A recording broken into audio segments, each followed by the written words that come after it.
Welcome everyone to this presentation from Tiger Brokers on the AGM just held over the weekend by Berkshire Hathaway. They hold their annual meeting once a year, obviously, and Berkshire Hathaway has been in existence since 1965. So we entitle this presentation Catching 2023's Global Investment Trends from Berkshire Hathaway's AGM. My name is Greg Boland and I'm the CEO of Tiger Fintech New Zealand Limited based in Auckland, New Zealand. This presentation is not financial advice and it is our interpretation of Warren Buffett's core takeaways from the AGM that's just been held in Omaha, Nebraska. This session will be about 1 hour long in duration. There'll be about 40 minutes of discussion at the start and 20 minutes of Q&A. And so please send your questions through and our moderator will forward them to us and we'll endeavour to answer them in the last 20 minutes today.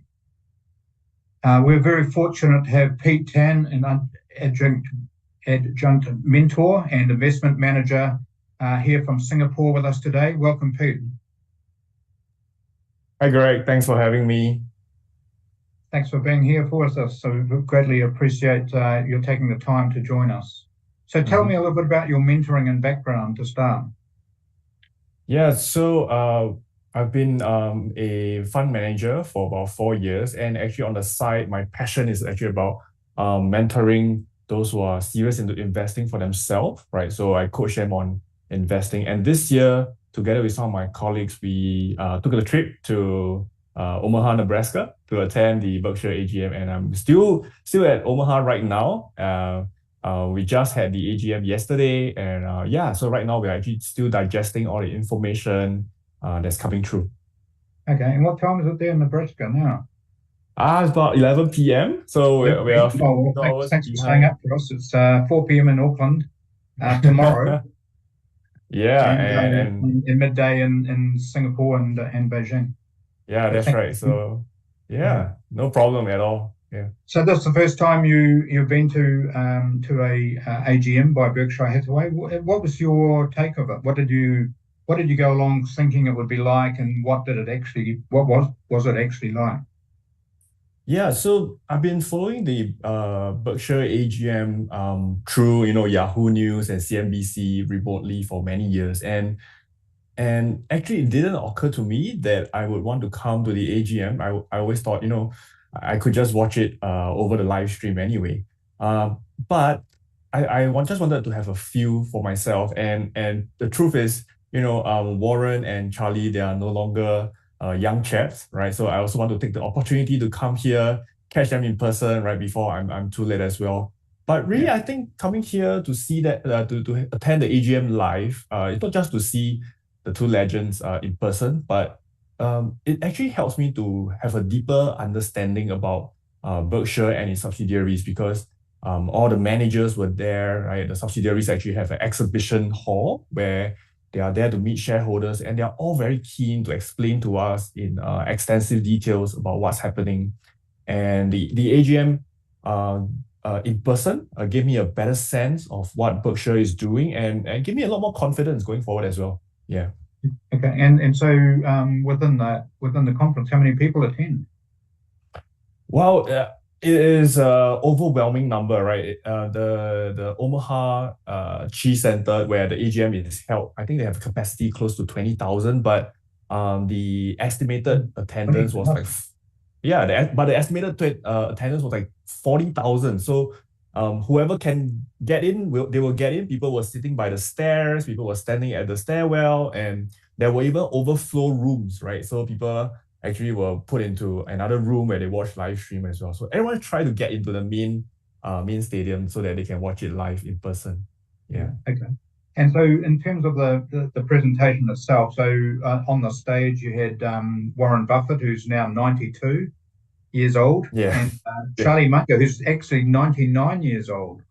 That's right. So, as you said, it's a great privilege to see them live while you can. I had a similar experience years ago where I actually met Fisher Black from the Black-Scholes options pricing model, and it was a great experience being able to meet some of these legends of finance. Yeah. Yeah, so it was. I Exactly. can understand, your thrill of actually meeting them. So in Yes. terms of the people, so on the stage you had Warren and Charlie Munger, of course, and they sort of made a joke about they were taking TV time away from King Charles's coronation, and Yeah. so they started off on a light-hearted way, but then Warren introduced two other colleagues on the stage. So one is Greg Abel, and the other was Adjunct. And so Yep. who are they, and what's their role within Berkshire Hathaway? Yeah, so Greg and Ajit are no strangers to Berkshire shareholders. Basically, Ajit runs the insurance business, and Greg runs everything that is outside of the insurance business. And these are the two, so to speak, left hand, right hand man of both Warren and Charlie. And yeah, the morning session was done by all four of them, and then the afternoon session was actually just solely Charlie and Warren and Charlie. And it's amazing to see them, even at their age, they still have the stamina, to go through almost, I think, 6.5 hours. I was finding it difficult at some point in time to also keep my attention, but they were just going at it and trying to answer as many questions as they can. Yeah. Yeah, so the actual presentation of the annual result was only sort of 15 minutes long, and then they had Yeah. 5.5 hours of question or 6 hours of questions. Amazing, as you say, Yeah. amazing stamina for these legends of investing. Mm-hmm. So let's just have a look a little bit more at so what do you think, or what were the key takes from the presentations that you had? Obviously, their earnings was about 8 billion, which was up a bit from last year, same quarter last year, which was about 7.1. Mm-hmm. About 3.3 billion of that earnings is from direct equity, so buying shares in Apple and the like. So the income there was around 3 out of 8. And the other 5 is earnings from their subsidiaries and interests. So tell us a little bit about that part of the presentation, about the earnings and that sort of thing. Yeah. So I think with regards to earnings, it was very quickly, Warren just wanted to set our expectations. He mentioned that most of Berkshire's subsidiary business will be reporting lower earnings this year compared to last year. So even while at this moment they reported about 18% higher in earnings, but he just set the expectations a bit lower since the very beginning. And he said that it is really due to the current conditions. And he thinks that this is one of the most, he didn't really use the word difficult. I think he used the word extraordinary to describe it. Yeah. He Since sort World of tried to War II. compare it to the period after World War II, where at the end of World War II, there was a huge build-up of demand for goods and services as servicemen came back, and then you've had COVID, and everyone's been at home and not being able to buy things, and then this big swell of spending money, which has caused this inflation, etc., etc. So that as you say, there's this extraordinary background which is unprecedented, and apart from sort of the end of World War II, that's how he described it. So. Yeah, exactly. And on the back of that, I think one key thing that he mentioned is that he is still very confident in terms of the insurance side of the business because he feels that the insurance underwriting doesn't really correlate with the general business activity. So it really depends on whether is there a freak event. He mentioned like I think Ajit mentioned this actually, that the insurance business is a bit too concentrated in the state of Florida. Right, and he said if there's going to be a huge hurricane in Florida, that will severely impact the insurance business. But other than that, Warren is very confident about insurance business because it is something that's not so correlated to the economic activity. Yeah.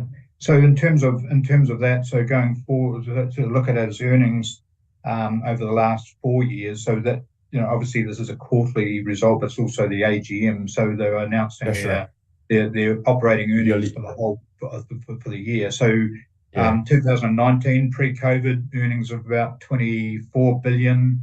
2020 first year of COVID about just over 21 billion, and then 2021 27 billion, and then last year sort of 30.8. So you've got this sudden upward trajectory of earnings, but now they're saying, hang on a minute, this is not going to continue. Is that's sort of what you took from what happened? Correct. I think rightly so, because a large part of these earnings, due to the way that the gap regulations, right, gap earnings, the way it is structured, they have to factor in a lot of the capital gains that are actually not true earnings at this point in time. So a huge part of the earnings that came out in 2022 was by and large due to the fact that, for example, a lot of the equity share price has gone up, right? Therefore, I think that's what Warren is trying to say, is to not have our expectations overly optimistic, despite the good results in 2022. Yeah, and sort of the other outtake from that was that I think the downturn in the last 6 months has caught some of his managers by surprise. Can you elaborate on that a little bit? I think overall Warren Buffett he's still very optimistic in the US economy. So and I think rightly so. But with the recent pullback in the equities and the downturn, it does impact not just for other managers as well. Even if you look at Berkshire's share price, it did have an impact. So once again, I think one of the main message Warren is trying to share with us, and including Charlie as well, right, is to really not look at the short-term price fluctuation, but focus on the long-term trajectory of the business. And that's what they primarily focus on throughout a large part of the Q&A as well. Yeah. Okay. So if we look at, take a look back at Berkshire Hathaway and their investment philosophy and what they've done and their keys to success, what's your take on that sort of background? It was the company's been around since 1965. It bought a textile business, and then rolled that in, and then started buying equities and investing in various companies. Now they own 73 companies directly. As a 100% shareholder, and then a big raft of actual listed equities as well. So what's the key to their success, and why is their returns something just under 20% annualized for the last period from 1965 compared to the S&P, which is about 9.9%. So the S&P return is half per year, but then if you take the compounding effect, their returns is about 3 million percent since the beginning, and the overall market's about 24,000%. So there's a huge disparity. So what's the key to their success? I think that it is not just a single factor, right? I think it's a whole recipe of ingredients that made Berkshire such a successful company. But if you want me to pinpoint some of the top ones, I would say number one is really that they're one of the rare companies that really treat the shareholders as shareholders, right? In its original meaning of the word, right? They treat them as owners, and they say we have to do right by the shareholders and not do anything that just enrich the management. So I think that's number one. And number two is that when they invest, right, they are really looking at buying the whole business, even if they are not buying 100%, right? So for example, I think one of the company that was mentioned throughout the whole day was about Occidental, right? And there was a question about Warren Buffett, will you buy over the whole company? And he basically just flat out said that they're not going to buy over the whole company because they wouldn't know what to do with the controlling stake, right? But for them, when they assess the company, right, they do have the intention to buy over, right? So I think that is a very, very good reminder to everyone, is that when you want to invest in certain things, ask yourself, if you are going to invest in it, will you actually be willing to buy over the whole company? That forces them to think deeper. And that's why while they are owning many companies right now, the fact that all 73 of them are all profitable, not all of them are running very well, but it still made Berkshire Hathaway one of the most profitable company in the world. Yeah, so I think these are the two main factors, right? So being very shareholder focused, not just shareholder friendly, but treating shareholders as their own owners as well. And also making sure that when they choose businesses, they really go for something that they are willing to own 100% as well. Yeah. It's an interesting take, because a lot of managers and firms and that sort of thing see the board and the shareholders as a nuisance sometimes. So the way that they approach their own shareholders is an interesting take. So it's a Yeah. complete different Yeah. mindset compared to a lot of people. Yeah. Yeah. That's right. Cool. Okay. And then in terms of, can they continue to outperform the market? As I said, their compound return annualized is 19.8%. The S&P is about 9.9%. So what are they going to focus on, and what should potential investors look for in Berkshire Hathaway for the period for 2023 and early into 2024 for the next year, if you like? Yeah. And in terms of the business under Berkshire, both Warren and Charlie, they are very confident of the business. In fact, they even say that, after they are gone, and even if there's no very capable manager, Berkshire as a business, because it's so well established, it will run on its own pretty much, right? So that's how confident they are, right? However, if you talk about going to investing going forward, right? And especially if whether buying Berkshire is a better investment compared to the S&P 500. I don't know. But one thing I think Munger or Charlie Munger did say is that he did mention that value investing going forward may face more challenges, right? He's saying that you should get used. I think the term he said was get used to making less, right? Yeah. Get used to making less money because And everyone is looking at the same set of opportunities. yeah, So the ability to have an information age is less so, right?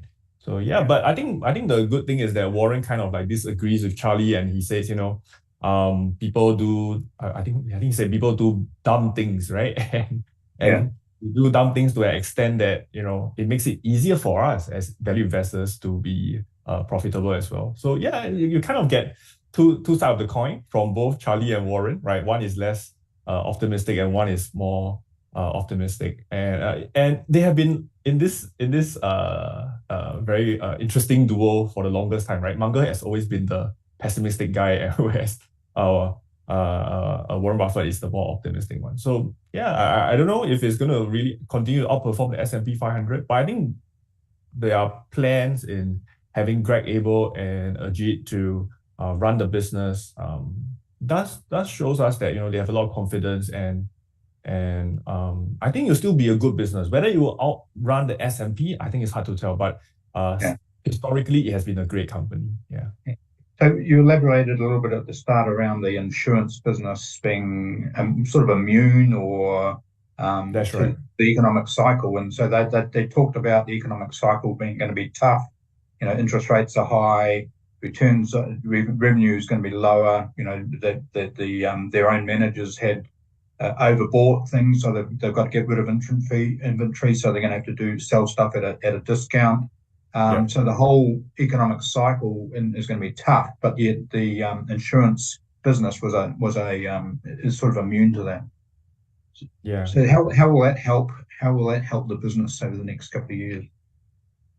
Yeah, so I think as the Berkshire's equity portfolio gets larger and larger, right, with Apple and all the other investment that they buy, including the recent ones that they bought in Japan, you will expect the volatility from this end of the business to be huge, right? As the share price moves, the volatility comes in. Whereas insurance is like the stabilizing factor of the business, right? You just collect your premium, you make sure your underwriting is good, just make sure everything is under 100%, right? Go to 90. I think Ajit even mentioned that the target was to go to 96% in terms of their combined ratio. So if they can do that, then really this is a very strong business whereby the insurance side of the house provides the float, and then that kind of like buffers the volatility from the equity side, which truly generates the capital gains. And one good thing is that Geico, as the main part of the insurance business, to be honest, it hasn't been doing that well in the past. It has been losing market share to Progressive Insurance, their competitor. But Geico this year finally turns a profit, and both Ajit and Warren talk about Geico really incorporating telematics, right? So that they can really compete with the competitors again to really up their game in terms of insurance. So yeah, I'm hopeful about the insurance business side of the house, but of course it remains to be seen, right? Because the the auto insurance side of the business is a very low margin business, right? I think it's about 4 or 5%. So hopefully they can get it done, but I think it remains to be seen. So this part of the business needs a bit of monitoring, in my opinion. Yeah. So let's just delve into why we're talking about Geico, which is obviously one of their subsidiaries. So they've got 73 subsidiaries that they own 100% of. And within Geico itself, they employ about 38,000 people, which is about 10% of their workforce. So just the subsidiaries of Berkshire Hathaway employ 382,000 people. So it's an amazing number that, they're supporting a lot of people, and a lot of households are earning income out of this business as well as the shareholders. So what are the other highlight companies? So Geico's one. What other 100% companies that they own are sort of highlight? Yeah. I think in terms of the most famous one, nonetheless, it will be See's Candy, right? One of the main business that they always talked about. You can see Warren and Charlie munching away on the stage, right? As they go through the AGM, and I think that kind of fuels them, right, to go through the 6.5 hours. So definitely See's Candy. But in terms of revenue wise, right, other than Geico right now, I think it will be really coming from the rest of the insurance that they have, right? Insurance still is responsible for the large part of their business. So and they pretty much incorporate it under Berkshire Hathaway insurance umbrella, right? So that's number one. Number two is, I would say, is also the Berkshire energy business that they are trying to push forward as well. So I think this round is also highlighted specifically, right, like how much the Berkshire Energy is making as well. So that's one of the main business I would say that is going to keep Berkshire going forward. So I think Berkshire's business model actually for most investors should be quite easy, right? It's mainly an insurance business, and then the rest they are just buying equities, be it in the private side of the business like See's Candy, or they are buying publicly listed companies like Apple for capital gains. Okay. So one of the companies they mentioned they own 100% of was Clayton Homes. They employ about 20-odd thousand people within Clayton Homes, and so that's obviously with the housing downturn, how did they see that business, that individual business? No, the interesting thing is that when I'm talking to the people on the ground at both the AGM and the networking events, they actually don't see that the housing market is going down per se, right? In fact, Clayton Homes occupy a very good niche a market where they don't just do very luxurious home, but they actually provide the mass market homes, right? So that is kind of still in demand pretty much. So I think one of the good thing coming here is that you don't just hear about the news about the US housing market not doing well, but really hitting the ground, talking to people. In fact, if anything, when the vibe I get from them when I talk to them is that rents are going up still, prices are also going up. Inflation's higher, interest rates are higher, so people are wanting more return on the property that they own by charging people more rent. So it's exactly. And many of them had their mortgage rates locked in previously at a much lower rate before the rate hike happened, right? So many of them have like 30 years locked in at 2.5%, right? So even with the high interest rate right now, it's not going to compel them or force them to sell at a very low price. So actually, I think housing market is something that I feel that is very much misunderstood overseas. But when you come to the US, then you truly understand that it is not, of course, not booming as much as 2021 and 2022, but it is still holding at a very high level. And I think for Berkshire, the Clayton Homes, where they supply the mass market, right, is going to do quite well. But I think Clayton Homes, kit set type homes. Sorry? Pretty basic kit set type homes, aren't they? Is that right? Yeah, exactly. So they're not doing luxury homes where the prices can fluctuate a lot, right? They're just doing maybe farmhouses, homes that's under $100,000, So and these are going to be in higher demand as people's pockets get tighter as well, right? Yeah.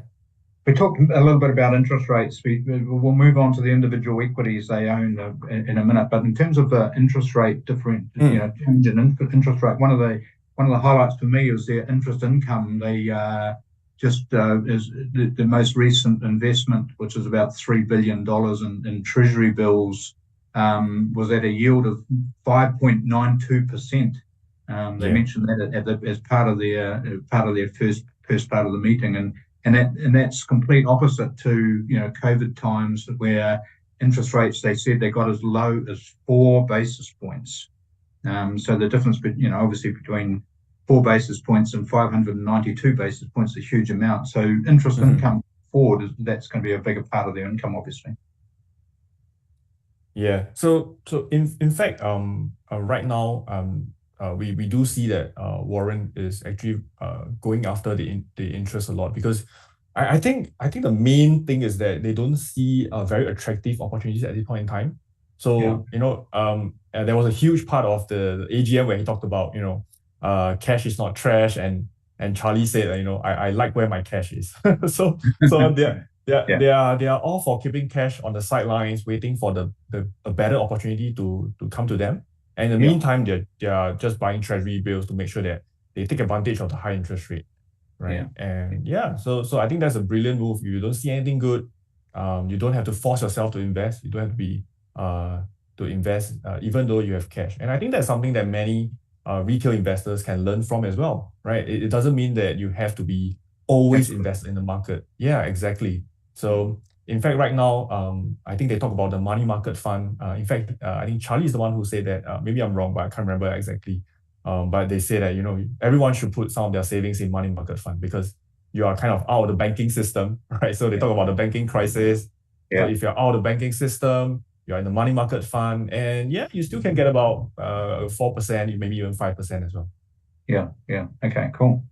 So in terms of the direct equity, so we've mentioned that a little bit, and that's what a lot of people always dwell on. They don't look at the actual direct, the subsidiaries. They look at the direct investment. So they've currently got about $340 billion of direct investments, and so what have they done over the last little while, which has sort of been a little bit different? Have they bought or sold, or what's been happening?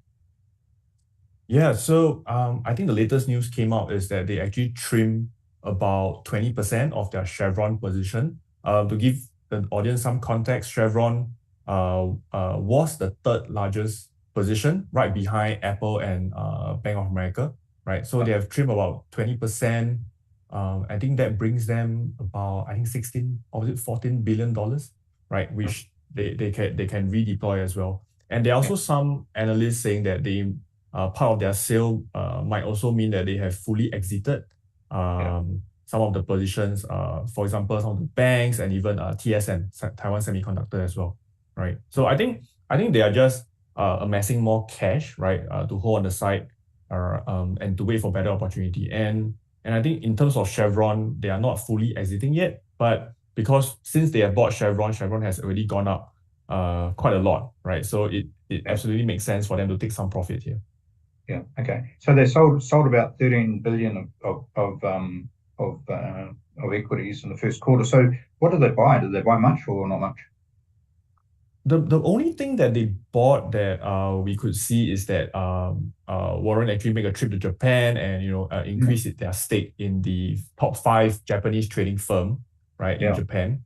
I shall not try to pronounce the names, but so I think he is still quite optimistic about the state of Japan economy, and I think one thing he mentioned during the AGM is that he really likes the management, how they run the business, and the fact that the management in the Japanese management also have very long-term thinking, right? And that's something that he admires as well. But I think one of the main thing is that it is just unbelievably attractive in terms of valuations, right? Because as a group, right, these Japanese trading firms, they are earning about 14% yield, right? 14% earnings yield, not dividend yield, but earnings yield. So business-wise is earning about 14% yield, but on top of that, they are also paying dividend. At the same time, some of the companies are also repurchasing shares, right? So he liked what he sees, and at the same time, this Japanese trading house actually kind of resemble what Berkshire is doing, right? They are also going out there buying Buffett businesses. Buffett understands those companies.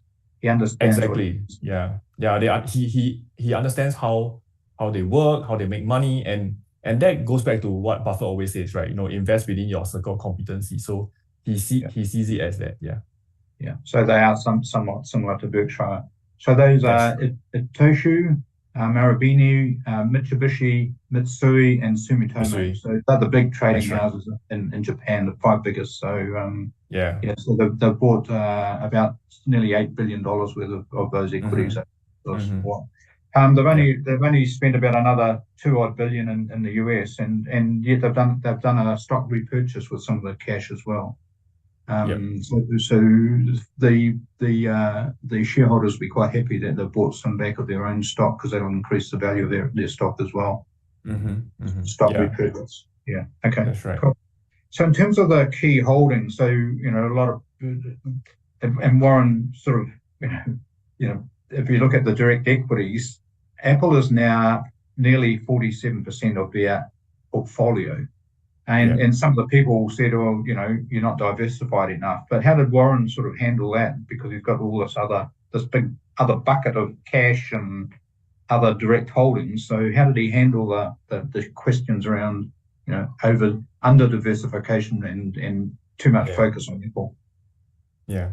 So he actually handled it I would say very well, because one thing he immediately highlighted is that whatever is reported out in the public sphere shows that Apple is a huge portion of Berkshire's portfolio, but that's not accounting for all the privately owned business where they own 100%, right? So if you bring that portion of business in, it's actually a much lower percentage. But to them, it is not about how many percent they want to add it to the portfolio. In fact, I think Warren said that he loved Apple as a company for two reasons. One is that Apple is a very different business from the other business that they own, right? And he says that it just happened to be a better business than any of them, right? So he actually feels that the business model of Apple is the most superior out of all the business that they own. So therefore, it makes sense for them to have a large allocation.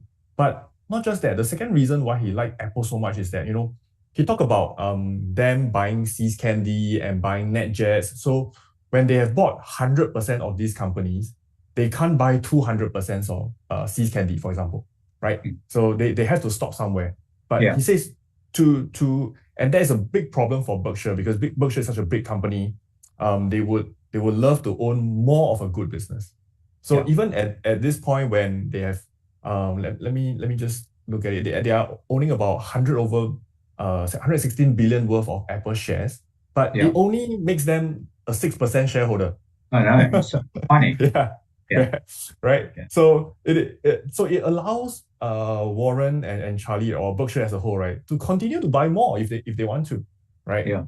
Right. And so that kind of explain why they are buying so much of Apple. Firstly, it's a great business, and secondly, because business is Apple is such a big company, Berkshire can allocate more without running into like the regulations where they own 10% or more, right?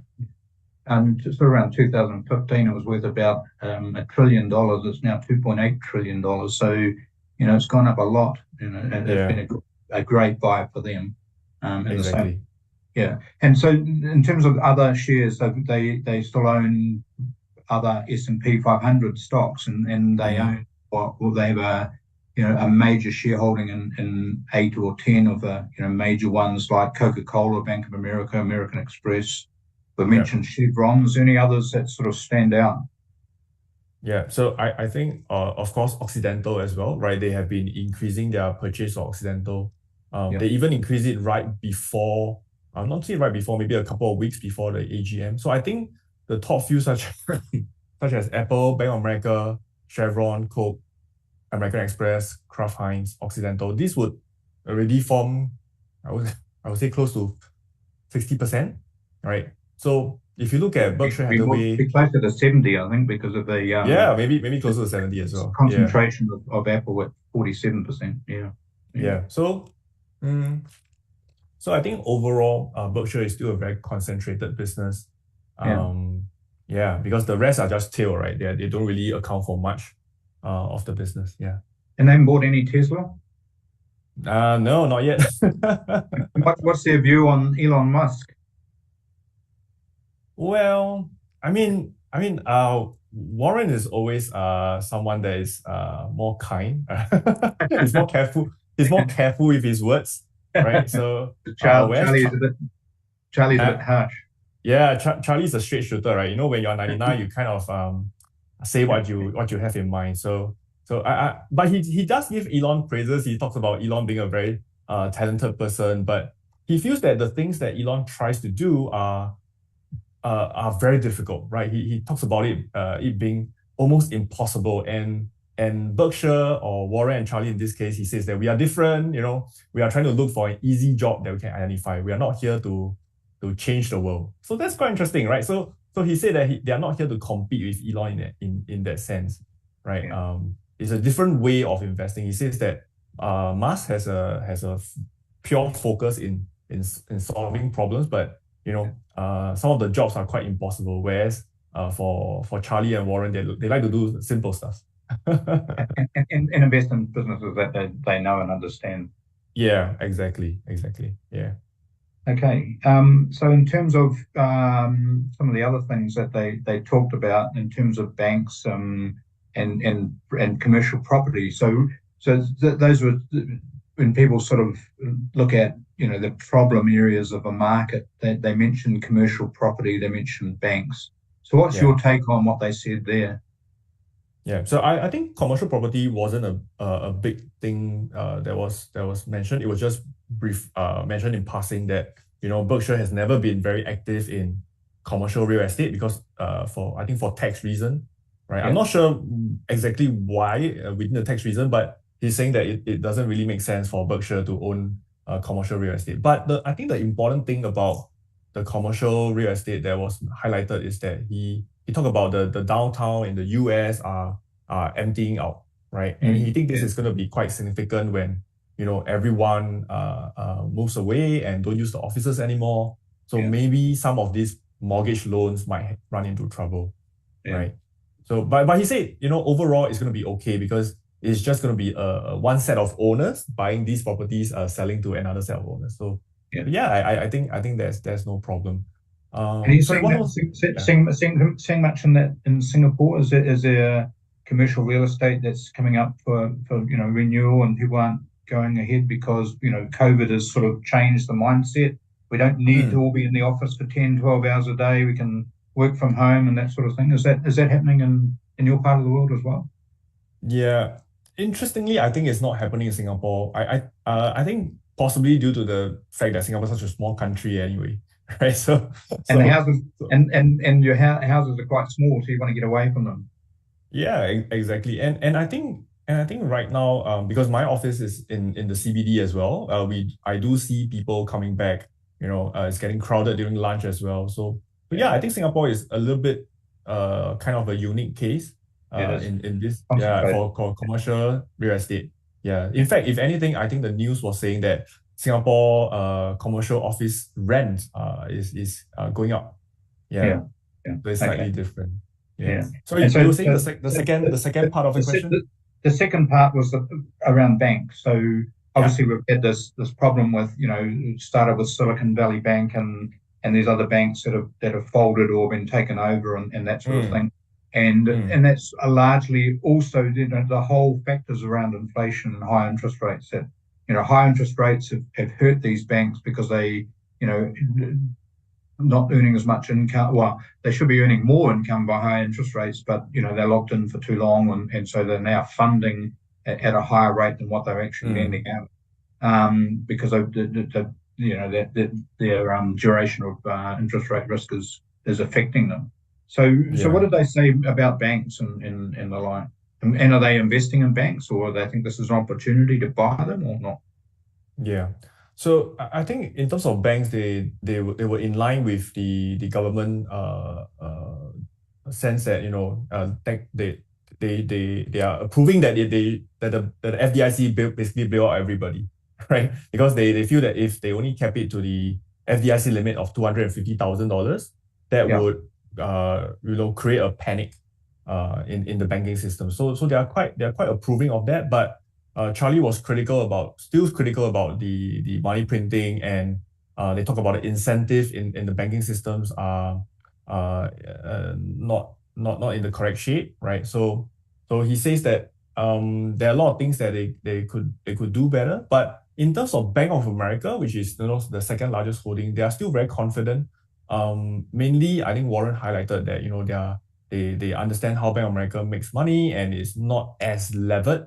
They are not so much into the investment side of the house as compared to the other banks, right? And of course, they talk about the management as well. They are very confident in the Bank of America management. So I think these are the main things. We also didn't see them selling Bank of America that much, but like I mentioned earlier on, there were some news about them selling out the rest of the bank holdings, such as the smaller banks, the regional banks as well. So I think they also talk about that the commercial real estate loans, if these are souring, it might hit the regional banks more so than the big ones. Right? Yeah, So I I think agree.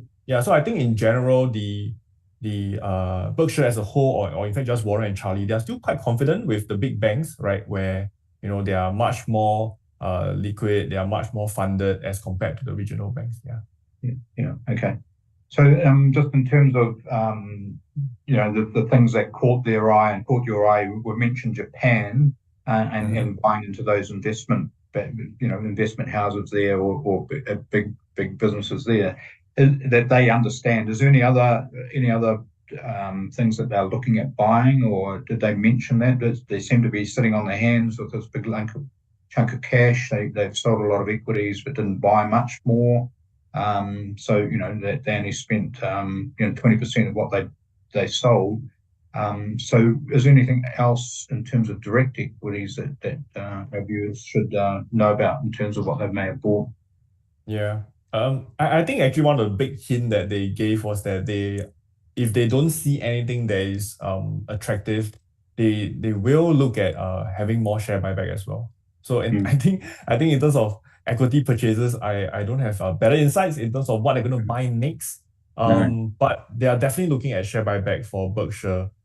In terms of the Japanese trading house, the point to note is that they did mention that they are willing to buy more, but they can't go above 10% without approval. So I do expect them to increase their position in the Japanese trading house to as much as they can. Yeah. So at the moment, for example, the Titcher, now it's about 7.5. Yeah, now it's about 7.5. 7.5. So and so the limit's sort of 9.99. Is that right? Yeah, that's correct. Anything less than 10%. Yeah. Okay, cool. Rightio. Yeah. And then in terms of, you obviously got these two gentlemen who've been, outstanding friends and investors and the like, and yet they started the meeting in such a calm and steady way, even though the market is in a lot of turmoil at the moment. So how did that help shareholders in terms of their own demeanor? Yeah, I think it does help a lot, because many people are actually here just to, look at Warren and Charlie in person and see how they behave. And there are a lot of pundits, they are bringing binoculars, looking at them from afar, trying to see if there's 20,000 people trying to see them on the stage is pretty hard. Yeah, pretty hard exactly, right? Yeah, so it was like a big concert, and everyone is trying to see, do they drop any hint in terms of the expression as well. But I think Warren and Charlie did a fantastic job. They are very reassuring, and I think that helps the shareholders a lot, right? Just now, we talk about Berkshire being such an established company. They're very shareholder friendly. In fact, during the Q&A segment, I think most of the time when we hear someone ask a question, they will just say, "Oh, hi, Warren, I'm a Berkshire shareholder for how many years," right? And we even hear very commonly more than 10 years. We even hear some of them holding more than 20 years of Berkshire shares as well. So I think that also helps the Berkshire share price, believe it or not, right? Because most of the shareholders are long-term shareholders, right? They simply do not sell, right? If anything, they will just buy more along the way. So I think it greatly reduces the float, right? So, and coupled with that, Berkshire as a company is constantly buying back shares as well. So I think that helps because it greatly reduces the supply of stocks. Therefore price goes up. Exactly. So I think you own one yet? I'm a shareholder as well. So for Okay. those of you who are shareholder, then you can also come to the Berkshire AGM, right? And yeah, don't take too long. I mean, both Warren and Charlie, I wish them long life, best health, but you never know, right? And you don't want to be too late before you can meet them in person. Yeah. Yeah. So a couple of what sort of the key highlights for me was sort of the markets in turmoil, and yet these guys were were um were pretty focused on and pretty relaxed about the market. And so in terms of their keys to success and things that they are, what it has been, the keys to what they've done, because they always say, that there was sort of four key things. One is continuous saving and reinvesting. So they paid a dividend once in 1967. But what Warren said, I must have been out of the room, and the shareholders got away on me. So Yeah. they always reinvest. They don't pay dividends out. So that's continuous saving is one of their keys, the key messages that they've come out with. Any comment on that in terms of their keys to successes? So there's four: continuous savings, the power of compounding interest, that they've been lucky with the American tailwind. The American economies continue to rocket away. And the other one is they've avoided many major mistakes. That's right. And I think so that those are their four things. So was there questions around those four comments or during the actual conference?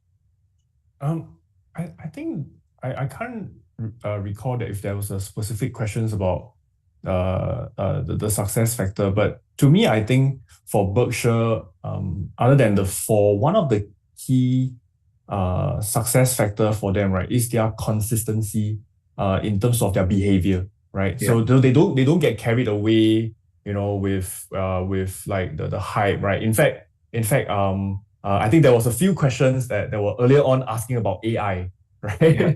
And they were like, "Oh, what do you think about the AI? Do you think it's gonna be disrupting value investing? Do you think it's gonna be another great business?" And basically Charlie just said no, right? Right. Charlie being Charlie just gave like a very pointed answer, saying no, I don't think AI is gonna do anything very different. He does see the potential of AI, but he does sense a bit of hype as well. So, the consistency in their investing behavior to me is also a very key success factor, so that, they don't lose money. Like what Warren Buffett says, right? Rule number one, don't lose money. And rule number two, refer to rule number one. And how do they do that? Is when everyone is very enamored with all the new ideas. They just stick to what they know, and they are very steadfast in what they invest in, and they don't deviate, right? Their rules. And the good thing is that I think they have kind of built that into the next generation, right? Greg and Ajit as well. So yeah, I think going forward, Berkshire should be in good hands, and yeah, although I do hope that they continue to be at the helm for as long as they can. Yeah. It's interesting because the iPhones and all that sort of thing were overhyped, and they waited until 2016 to buy Apple, and AI is they've said it's overhyped, and to me electric cars are overhyped, and things like crypto were overhyped, and a lot of retail investors. The danger is you go into these things which are the flavor of a minute, and yes, that's right, and that's a big danger for retail investors, I think.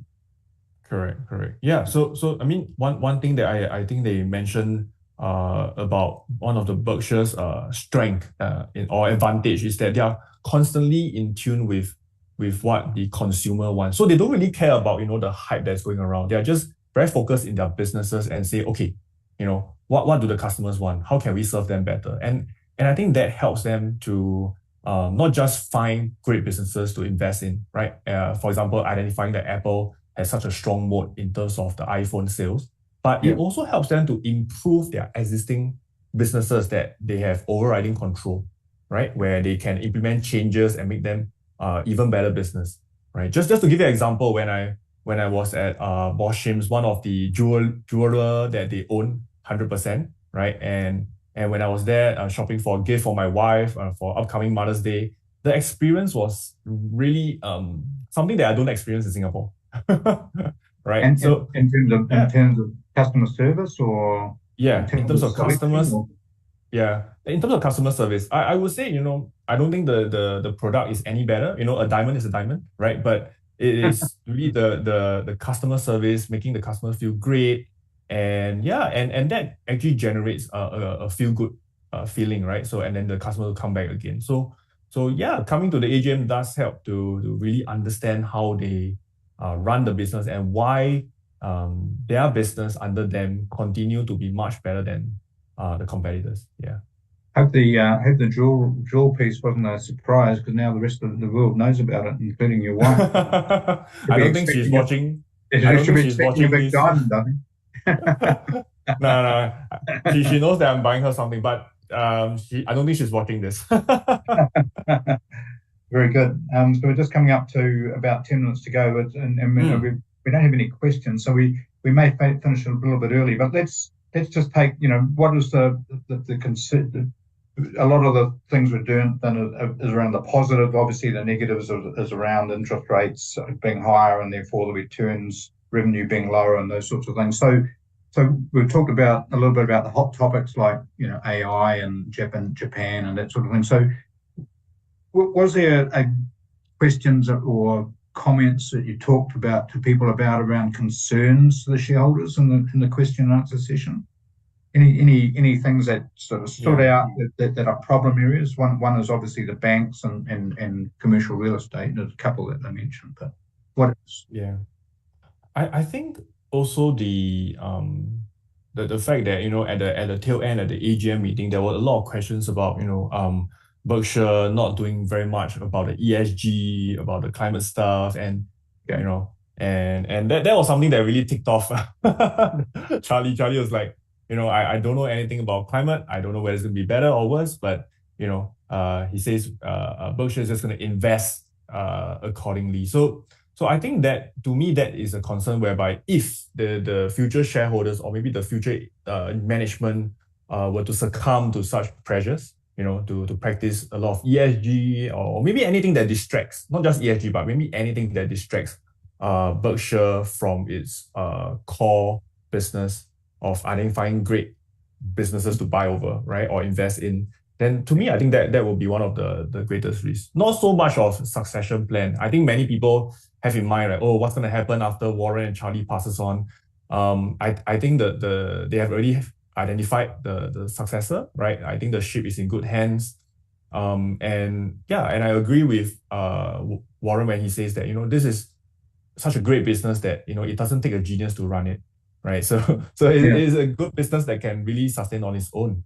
So to me, it's not so much of succession plan, but really having the ability to resist external influence, because right now you have the top investors in the world, right? Both Warren and Charlie, and they have the ability to just tell people to, go away, right? Don't bother me. I'm not going to listen to you. But can the future generation do it? Can the company continue to resist this? I think that remains to be the question. Yeah. Yeah. It's an interesting question because, in terms of fossil fuels and the like, that's part of the ESG type thing, but, everyone still buys petrol every week to put in their car. It's not everyone's got an electric car, and even then, a lot of those are run on electricity, which is generated through coal or gas or whatever as well. So, so the whole renewable energy part is still, a developing market. And are they looking at getting into renewable energy or because they have got some energy companies? Yeah. Right now, I think Berkshire Hathaway Energy and also Precision Cars Parts, they are going into green energy. In fact, I think one of the film that was shown during the AGM is about Precision Cars Part and Berkshire Energy building a new solar farm in I can't remember which state, to be honest, but basically doing more for the green energy. Maybe I can't remember. Yeah. But to me, the key thing is that if you look at the not just the equities part where they own a lot of the oil and gas companies, right? The private businesses side, they are also having quite a fair bit of the so-called the contemporary or the traditional oil and gas business. I think they are doing more about the green energy, but definitely not letting that to lead them into poor decisions. I think that's the key thing here. Yeah. And so their whole decision making when they invest, they sort of say, when they invest, they never regret it, they never lose sleep at night and the like. And yet a lot of retail investors like ourselves go, oh, should I really buy that? And so what's the key to their thing? I think we mentioned a little bit about it at the start. So why can they sleep at night? I think for Berkshire, Warren and Charlie, when they do an investment, it is never a snap decision, right? It is always something that they have thought about for many years before they even take action. So even though on the news it seems like, Berkshire just bought another company, Berkshire just bought another business, but behind the scene there are a lot of research that has gone into it. So for them, the level of conviction is very, very high. Right. Yeah. So if 99%.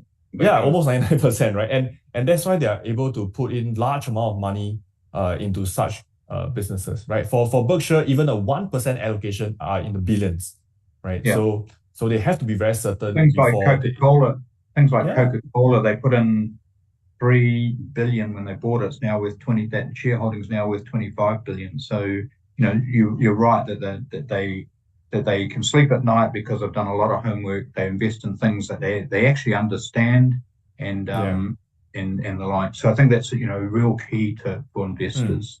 Is one of the sayings that they have is price is what you pay and value is what you get. Yeah. Now, what does that mean to a private investor, and what can we take from that?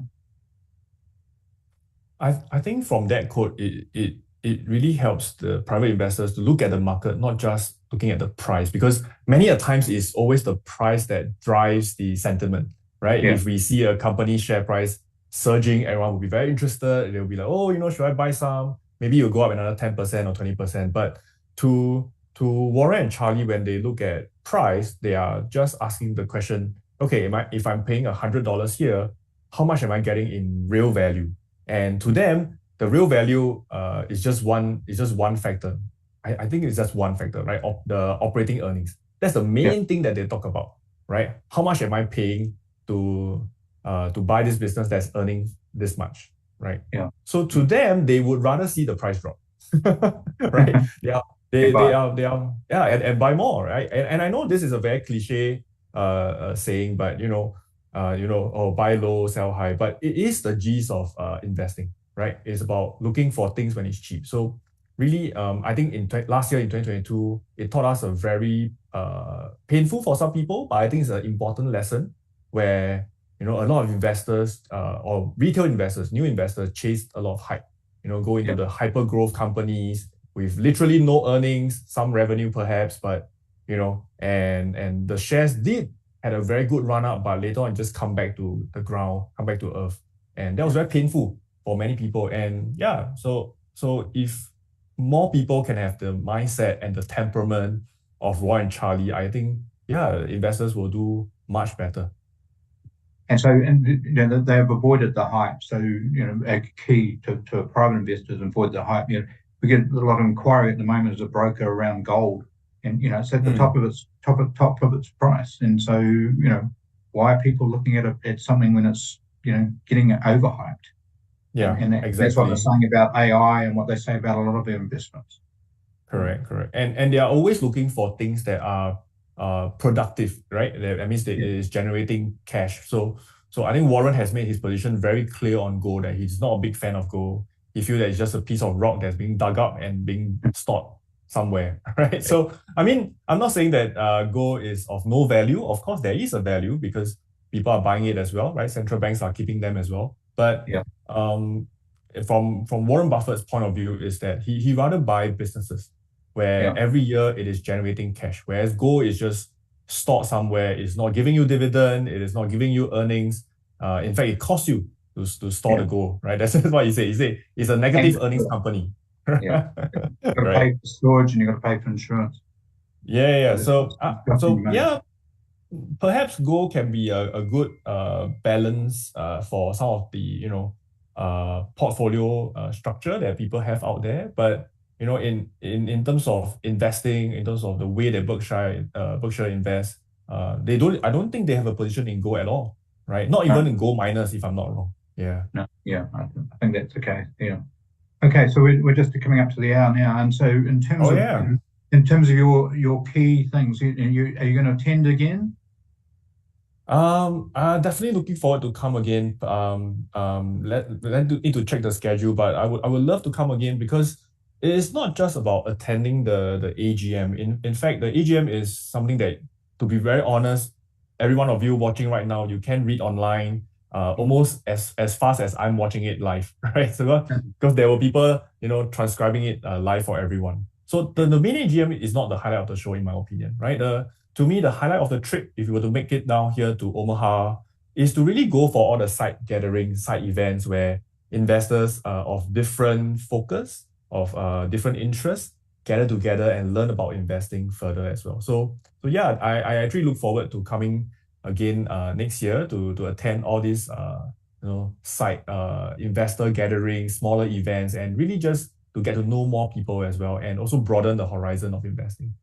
Okay, cool. Thank you very much, and really greatly appreciate your time and the effort. You've helped Tiger Brokers clients a lot, we hope, in terms of your thoughts on the events in Omaha and the Oracle of Omaha, Warren Buffett, and what he's said to the market, and his great friend Charlie Munger, and it'll be interesting to see their own age longevity over the next little while, because they're getting reasonably old, but it was pleased to see, as you said, they've got a huge stamina for people that age, sitting there for 6 hours and answering questions. So that's right. I'm thrilled that you've been able to attend that, and also thrilled that you've been able to share your experiences with our audience today. And we greatly appreciate your time and effort. Thank you very much. And it's coming up for just gone midnight, so like Cinderella, you might have to run away from the No, I'm happy to be here. Thanks for inviting me to share my perspective with everyone here at Tiger Brokers. Thanks very much, Greg. Okay, thank you very much. Greatly appreciate it. Cheers. Safe trip home as well. All right. Bye-bye. Yes, thank you. Bye. Bye.